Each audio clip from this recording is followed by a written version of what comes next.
So, sir, as you can see, ito po, sinukat po yan. Yung nasa given po, naka meters. Pero pag, ayan po yung equivalence nila in centimeters. Bale, ito 3 cm, 4.5 cm, 4 cm, 4 cm, and 15 mm o 1.5 cm.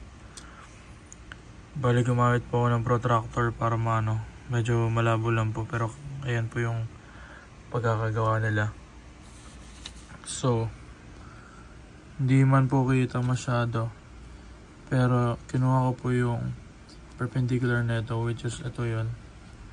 Tapos kinompute ko po yung velocity niya para makuha yung magnitude, which is this one, 2 pi r, which is yung 3 centimeters times 600 rpm divided by 60 seconds, which will be 1.885 meters per second.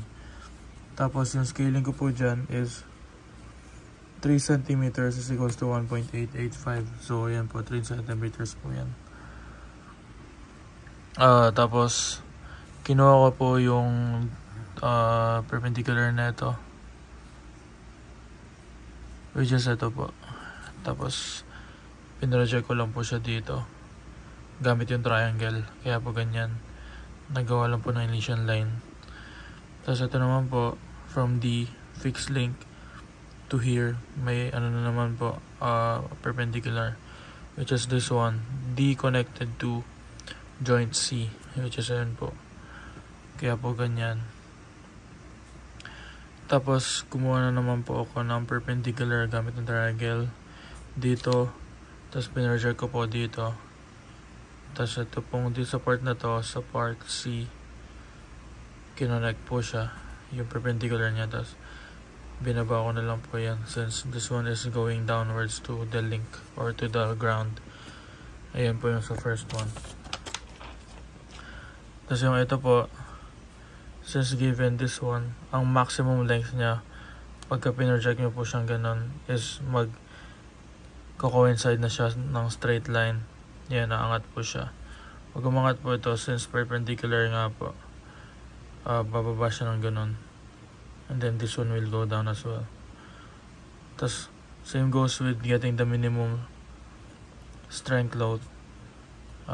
Pagbaba po niya ang ganun, since perpendicular nga po siya, aangat naman po siyang ganun, which is this one is a right triangle, 90 degree angle. Tapos kapag umangat naman po to, gumilid, aangat naman po siya. So ang distance po ng dalawang end is 1.5 cm. Ayun po yung distance ng maximum to the minimum length of stroke. So ayan po, ito po yung scaling ko, 1:2.5, kasi since ginamit ko 5 cm is equals to 2 cm. So ito po, ayan, 1.5 cm na nakuha kong value dito. Minultiply ko lang po sa ratio ng scaling ko, which is ayan po, 3.75 cm or 375 mm.